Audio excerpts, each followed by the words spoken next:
What's up, friends? Tom Curran's Patriots Talk podcast, The Aftermath. And you know what? There's a lot of different directions we can go with this one, but the upshot of it all is Patriots are 6-4. They knocked off a team directly ahead of them in the AFC East and the New York Jets, and they did it 10-3 with a stifling defensive performance.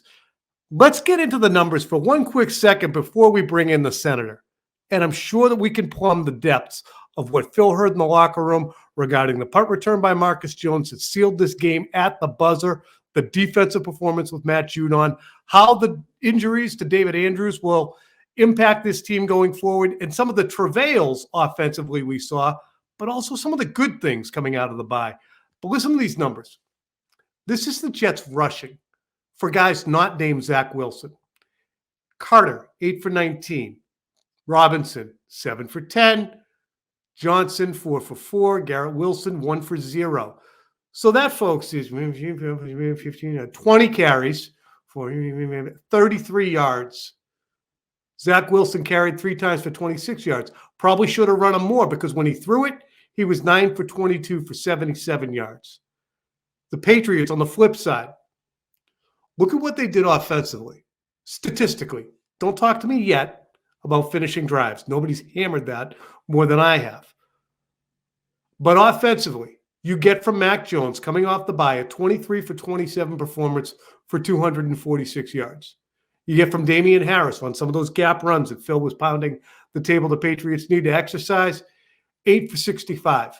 You get from Jonnu Smith, 4 catches for 40, and also a carry for 5 yards. Again, trying to be positive, trying to be optimistic, trying to look on the sunny side of the street, so we're not going to mention that during that 5-yard carry, the ball popped out of his hands. But the upshot is, while the Patriots are 6-4, Michael Hawley and I had a spirited debate about whether or not they're a good team. My contention, no, they're not good. Not what we've come to define as good. They're a flawed team with a good record. But they're buying themselves time every single week to work on those flaws. And while you can look at, yeah, it was a rock fight. It was a slog. It was the Patriots spinning their wheels for 60 minutes of offensive football because the only time they got down, they settled for on a 4th and 1 play for a field goal. And thank God they did, because if they tried to pick up the first down right there in the first quarter and got stuffed, they might have had studs all day because they weren't getting deep enough to even attempt field goals on a windy day in Foxborough. But when you look at their ability to move the football and change the way they were doing things, that's a positive. Penalties, still a nuisance. 8 for 65 yards, I believe it was. I can look at the stats, but I'm doing it off the top of my bean right now. Also, injuries and protection. 7 sacks of Mac Jones. Is that right, 7? We get 7 here. Defensive stats. Yeah, it was 6 or 7. But the upshot is the protection's still not good. Overall, the penalties are still a nuisance. Those seem to be fixable things. Now, the injuries are going to rear their head. But as I said, the Patriots have bought time. They're going into 2 of their more difficult games of the season. They're going to play the Vikings on the road on Thanksgiving. Hands full the Vikings have with the Dallas Cowboys, as you know, on this particular Sunday. And the Bills, who are, regardless of record, to me, the best team in the AFC, right there with the Kansas City Chiefs. So that'll be the test of this defense, which right now, the Patriots offense just has their hands on the bumper of the defense and says, drag us wherever you can because we need you to do that. So the upside to it is you get a 10-3 win, as I said, at the buzzer. Does that put wind in the sails of the Patriots that'll carry over into these next 2 critical games coming up, both Thursday night games? Let's bring in the senator, who was boots on the ground for us at Foxborough Gillette Stadium in the locker room. I was in Needham at our studio, bringing you sensible takes from our set there on pregame and postgame live. Oh, you know what? Before I bring in Phil, let's get a little of our postgame video. We're talking to Phil during postgame live, and lurking out of nowhere comes Gerard Mayo. Yeah, the Patriots linebackers coach, co-defensive coordinator, if you want to call him that, coordinator, whatever he is, he's our guy.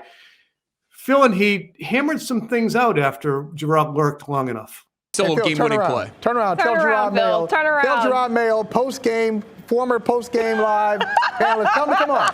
I want to tell him Michael Holley said, here we go, leader right of the now. Patriots defense. Gerard Mayo is going to pop on with us right now. Come on. His defense allows just 3 points today. You've got Matthew Judon coming up with sack after sack after sack. What I want to know is you had a flush left call for the 13.5 How do you know sack. flush? Flush left. How did you get our I've learned from a guy named Gerard Mayo over the years. Flush left. Whose call is that? Is that you or is that Josh Uche on the field? It's the players on the field. The players on the field get it done.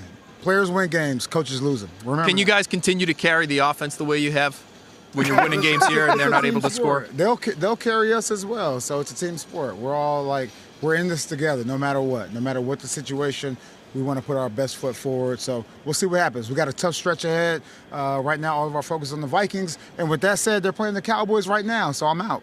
So the preparation. I got to go watch the game. The preparation begins for Gerard Mayo. Short week. He's got to go watch the TV broadcast of that Vikings game, and I'm sure he'll be dissecting the All-22 as soon as he can get his hands on it. I love that you went for the throat with the offense can't get out of its own way. Can the defense sustain it? How about you just being a great gumshoe out there, Phil?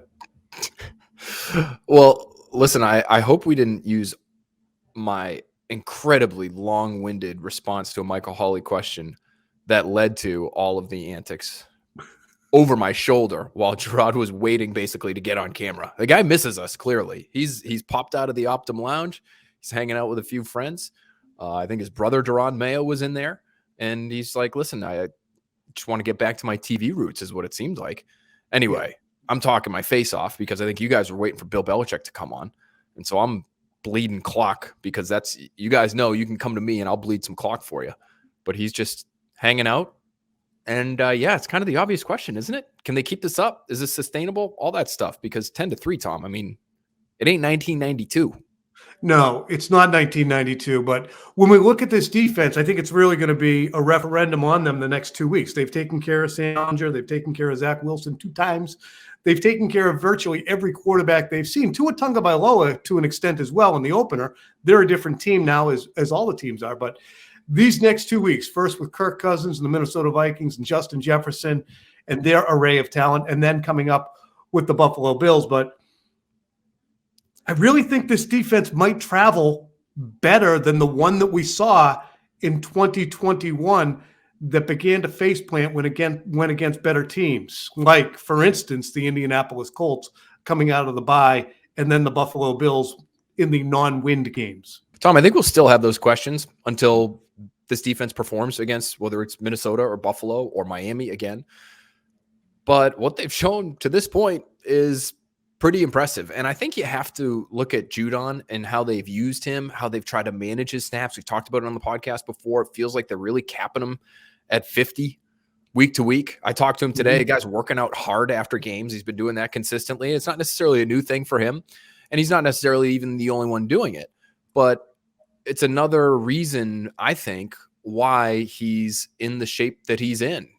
When it's time to work out, when he needs to get those things done, he goes after it. He does it with vigor. And I think you're seeing some of the results out there because he clearly seems much fresher. And I know there's a lot of football left to be played, but I think by this point last year, we were already maybe starting to see him fade a little bit. It felt like everything came in the first 2 months in 2021. And so now his goal, obviously, he's been very open about it, is to be able to extend this level of play throughout the season. So limiting the snaps, working out after games. I think the way they've used him in pass rushing situations, Tom, has been interesting too. I think there's probably a lot of pass rushers out there that have played for the Patriots and said, you know, if you ran a game for me every time it was third down, I might be a 15 sack guy too. So they try to highlight him. They try to make sure that he gets his, and he credits his teammates when he does, but he's getting some help out there. This isn't just him beating guys one-on-one necessarily. Yeah, it's interesting when you look at that. He's a dynamic player. Patriots have had dynamic edge rushers previously, Chandler Jones being a prime example. Chandler Jones would end up with 65 tackles on the inside because he worked inside so much. And I wonder if the price tag for Judon and the relative non-performance of so many other free agents sometimes makes Bill Belichick say, you know what, let's feature this guy because I need a big win with some of the money I spent, and he is a big win. How do the Patriots go about limiting a guy who performed pretty well capably even against the Buffalo Bills in Zach Wilson to 9 for 22 for 77 yards. What were they doing? We know, not very good. I know, yeah, but still, I mean, he looked like he had no options, too. He looked like a guy who has been told that he needs to play like he is in a straitjacket. And when you confine him in that way, you say, hey, Zach, as long as you don't throw a turnover, we should be okay. And they were in it, right? I mean, right. They were about to go to overtime, maybe potentially coin toss away from winning the game. So his coaches aren't wrong. But when you tell a guy like that, who is a wild stallion of a quarterback, that he has to actually play quarterback, it might not look good. And so that's just where he's at right now. He doesn't really, in my opinion, understand how to play the position. And so part of playing the position is being able to limit your mistakes. And against the defense like the Patriots, if that's all you're going to do, they are good enough to stop you on first and second down, put you in obvious passing situations, and then make you pay on third down. You know, they have enough up front. Judon, Wise, Uche now has come on, and their corners are good enough to blanket in the secondary. So I do think that's why I give this Patriots defense more credit than some might, is because that plan, as you mentioned, has worked against other teams, Bills included, and that's a pretty good defense there.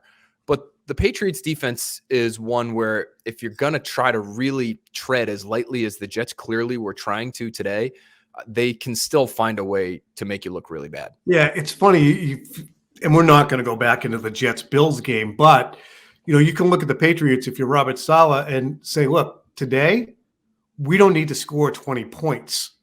If we can get ourselves to 17, we might be fine. If we can get ourselves to 20, we should be fine because they're not going to score a ton. I wonder if the straitjacket in some instances was applied as a result of that. Zach, more than ever today, behave yourself. And just imagine how that conversation, Tom, is going as the game's going on and the Patriots offense can't do anything. And it's 3 points. Yep, we told you, Zach. Just behave yourself. Meanwhile, the guy taking 13 slots behind him, Mac Jones, put together what I thought was a crisp, efficient day where he got to plant his feet, survey a little bit, had some good plays schemed up by Matt Patricia. They got guys open, was able to deliver the ball in rhythm on those plays. And they also, adhered to some of the tenets of Phil's revamp of the offense with more gap runs. And really, I think that this was you can't quibble with 23 for 27 for 240. Is that a 6? Yeah, that's a 6, 246. More gap runs. And I thought it was pretty clear that was an emphasis today. And I thought even, whether it was power or wham or trap plays, you also saw Patriots tight ends being used as fullbacks, Tom. And I asked Bill Belichick about this during the week last week. He said these guys, their demeanor isn't an issue. They're willing to take on that kind of role. And I felt like that was something that would be necessary because in a downhill heavy run scheme, it's nice to have a fullback because that's a great feature for those types of plays. And so lo and behold, they started using that. I think I had them for 5 of their first 19 offensive plays. They had either Jonnu Smith or Hunter Henry or both in the backfield as blockers. So that's a little bit of a tweak to the offense and maybe a nod to the fact that they are going to be going with more gap stuff moving forward. I also thought they were more willing to throw on first down, Tom, and it didn't always go well. They were sacked on one first down play early in the in the fourth quarter. Mm-hmm. One of their many 3-and-outs on the day as I'm looking at it right now. But I think those are the kinds of things you need to do to be less predictable. They're just so run heavy on early downs. But, feel free to put in Mac Jones' hands. And to your point, I thought he had a pretty good day. What would you give for him for a grade? Because I'm doing my grades right now. 9 yards per attempt, no turnovers. I thought it was B+. And I know people, there was laments about sacks taken. And if you're not watching the All-22, you can't necessarily see exactly who's covered and who's not. There was a play on which he took a sack. It was a 3rd and short, I believe, that led to the 44-yard attempt, maybe. But it was Ramondre Stevenson was kind of trotting out into a route. And I couldn't understand why he showed no urgency. And as he approached the linebacker, he worked outside instead of inside, and the leverage from the linebacker seemed to the outside. But the upshot of it is, as he was meandering out into his route, Mac was waiting for him to turn around. And he ended up taking a sack. And it was that synchronicity of the passing game is still absent. But I would say, look, if you're taking sacks, completing a high number of your passes, yeah, you could have flung it into desperation mode. And maybe on some of those sacks when you're deep in the red, or actually not deep, but into Jets territory, you're definitely going to prefer maybe getting some kind of a positive play or at least back to the line of scrimmage with an incompletion instead of the sack. Absolutely. Got it. You're right. But to finish 23 for 27 and protect the football in a game like this when the other team needs so much help, it's to the good. Phil, I'm going to roll through the Patriots' 11 possessions. First, I'm going to give you the result. Punt, field goal, missed field goal, punt, missed field goal, punt, downs, punt.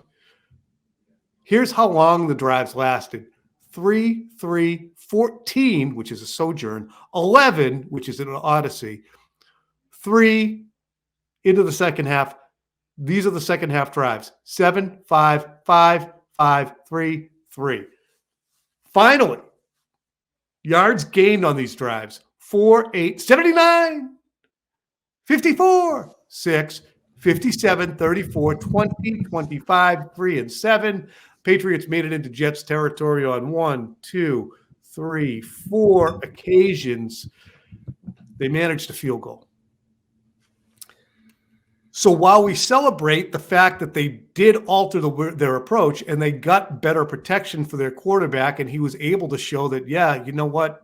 He's not the second coming of any offensive maestro. He can, given the opportunity, be efficient.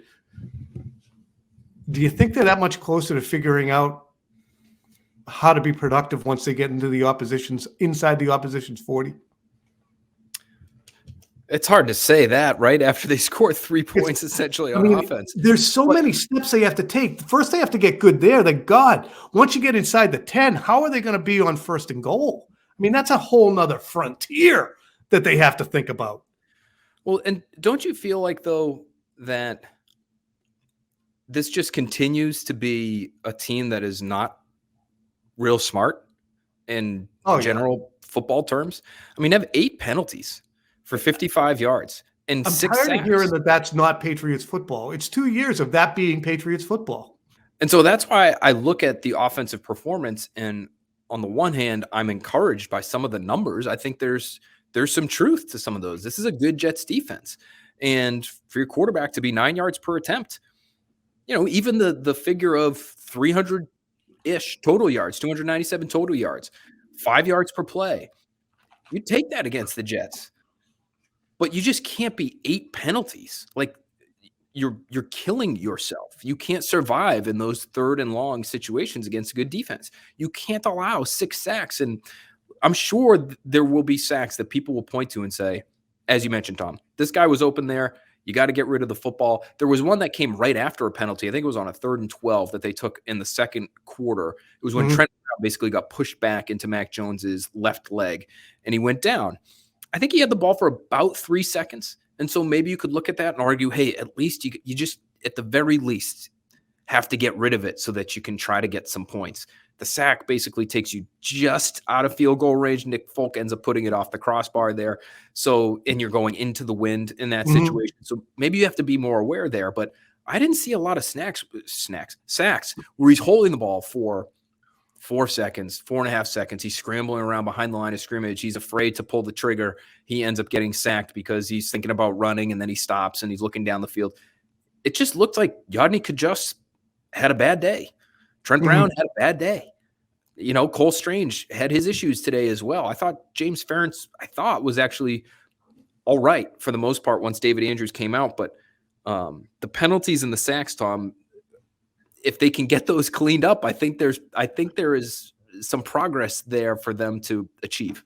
It's great. And this is what David Andrews talked about last week when I asked him about sustaining drives. And he goes, nobody can run drives when you're going from 2nd and 7 to 3rd and 12 or 2nd and 12 because he just had a penalty. There's no play caller is going to be very adept at that. The injury to Andrews, which whether it be knee, ACL, thigh, as was reported initially coming out of the game, it's going to be significant because I just don't think that that's a very solid group to begin with, which is a massive understatement by me. But I don't know who the leader is on that offensive line. Why was Trent Brown not out there at the start of the game? He was not on the injured list. He missed the beginning of practice during the media portion, but he was not listed as a limited participant or having missed practice on Friday. Do you have any idea why Trent Brown wasn't out there? Felt like, I mean, you can't even, we don't even know. Let me give it to the guy who might know. Phil? Well, Tom, Bill Belichick said after the game that it was a coaching decision, which would indicate it was performance-based. If it wasn't, that's a very odd way of explaining away that situation. Now, Trent Brown did post on social media that he had been sick a few days ago, and there was something going around the Patriots locker room. A handful of guys ended up being limited in practice. Jonathan Jones, DeMarcus Mitchell, the rookie, at one point missed some time with an illness. So it felt like there was something going around. And so maybe he just didn't have a great week of practice. He was never listed on the injury report. Yeah. Never listed as limited. So it felt like he got his work during the week. Maybe it just didn't go well, and they decided this guy's not ready for us. He can't start. Well, my bad. I don't follow Trent on Twitter or Instagram. Did he say he was sick during the week? He did. This is the nebulous area that the Patriots sometimes get themselves into. He says he's sick. He's not listed as limited in practice. He's not listed as questionable or anything with an illness or having missed any time at all. So the game starts. It looks conceivably, as he comes in the second quarter, that, well, maybe they sat him down for the first quarter for some reason. He didn't miss any time, wasn't listed as sick. Coaching decision could mean the coaches decided that we weren't happy with him, so we sat him down, or it's a coaching decision for the reasons you mentioned. He had the vapors, didn't feel great, so they sat him down. Be that as it may, the upshot of it all is, with Wynn down, Brown, again, not playing at the level that he can, just being, Metza. It's a concern that how are the Patriots going to go from a team that's not showing great finishing skill to begin with to getting better without David Andrews, who clearly is their best offensive lineman by a fair amount right now in terms of the total package? I don't know. I don't know how you work around it, because I think even Metza for Kajust today, Tom, is a little generous. I'm going to go back and take a look at some of my notes, but I was writing his name down quite a bit. Phil's going to be looking in the old notebook today, and it wasn't for good reasons. So, right tackle continues to be a problem. Now Trent Brown maybe is a problem at left tackle. Isaiah Wynn's hurt. David Andrews is hurt. How do you work around all of these issues? Cole Strange is really up and down. First play of the game, Giardi is next to me in the press box. He's showing me the little dots. Those little dots that NFL has. He has access to those very soon after every play. And the very first play of the game is a throw. And he is, I don't know, I would say 10 yards down the field. He ends up getting sacked. Mac Jones ends up getting sacked on that one. But it looks like Cole Strange is just off by himself, leading the way on a kick return. So how did these things happen? I don't understand. Again, that to me is the offensive line coach is Matt Patricia. The offensive coordinator is Matt Patricia. Good offensive coordinators have a script of plays. Everybody knows what the first plays are. They go at the beginning of the game and they run plays at the beginning. They're not running the plays, in warm-ups. They're not running the plays, obviously, in warm-ups so the other team can see what's coming, but they should be rehearsing. Here's what we're going to do. Here's our plan. And you have a first-round pick who certainly doesn't seem to be a dummy doing something really dumb. The only guy doing it, and if there's only one guy doing it, you can be pretty sure that the 10 other guys weren't wrong and him right. It's mind-blowing, and it's, again, when people talk about, well, this isn't Patriots football. It is. Yes, it is. It's been Patriots football for going on 2 years. So to say, well, they protected Mac better, he performed better, they're still tethered to an offense and an offensive coaching staff that is having a mighty time getting things right. And what's crazy about this, too, is the Patriots are going to wind up having plausible deniability that it was the coaching or that it was the play calling or that it was the play design. And they're going to be able to, well, you know what? We had the injuries. Andrews was hurt and Mac was hurt. And, Isaiah was hurt sometimes and the strange thing. No, Mac was hurt because Wynn couldn't block. And Andrews, when he went out, it shouldn't have looked the way it did after he was down. So I hope this doesn't prevent them from facing the facts of how impotent the team can look. I thought today actually proved that Mac is about the least of their worries offensively. I agree with you there. And I actually use that line in my report card. It's just on a day like that one, to me, he's not the problem. The line is still an issue. The penalties are a big issue. The sacks are an issue. It's these negative plays. So they're going to need to play close to, I won't say perfect, but they're going to have to play incredibly clean games to have good offensive performances because their defense is going to help them in terms of field position. They had the best average starting field position in the NFL coming into this week, due in large part to their defense and their kick returner, Marcus Jones, who was near the top of the list in both kick return and punt return average going into this game. And we obviously know what he did today to win it for them. But they need to be much, much, much cleaner to be able to beat good teams. And Tom, on the one hand, I feel like those should be easy fixes. You shouldn't have illegal formation penalties every single week. I thought it was Kendrick Bourne again, who was the man on the scene with another illegal formation penalty where he's covering up a tight end. I want to say that's 2 or 3 times in the last month or so that's happened with him. That should be an easy fix, shouldn't it? But what you're saying is also true, where penalties have just been part of the deal with them the last few years. Well, we'll look going forward as the Patriots get ready for the Vikings. These were issues they were having on defense last year. Eventually, the combination of Steve Belichick and Gerard Mayo, DeMarcus Covington, Brian Belichick, you can name them all, but they figured it out, especially with some of the substitutions, the breakdowns in the red zone. I remember that's what we were lamenting last year. Whether or not this coaching staff is able to fix the penalties and the mental gaffes and the communication issues that exist before they even get to the fundamentals of blocking and making sure the MAC is protected, we'll see. I would say that's dubious. Regardless, they're 6-4. And what was the scene in the locker room like? What was because I think you can draw a lot from a win like this and the momentum that it creates on a short week. Tom, you know how the setup is when you walk into that locker room and you immediately walk into, from the press conference room, the defensive side of the room. So nothing but smiles on that side. They allowed 3 points. Matt Judon's setting career highs in sacks. Dietrich Wise is dancing out there with some sort of sword celebration that I don't quite understand. Very old school, very traditional, I guess, on his part. Classy, really. So those guys are happy. They're laughing. They're giving Mac Wilson a hard time because it looks like he maybe got away with a block in the back penalty, and he's sitting there saying, no, I was in front of him, and they're saying, you might want to check the film on that one, Mac, because that was a little close for comfort. So on that side, they're great. But on the offensive side, they know they've got to be better. There's not a whole lot of over-the-top celebration, and why should there be? I mean, they know that they got bailed out, and there's only so many times you can depend on something like that happening, whether it's a punt return for a touchdown, Tom, or an interception return for a touchdown, or a turnover that puts you at the goal line for a score.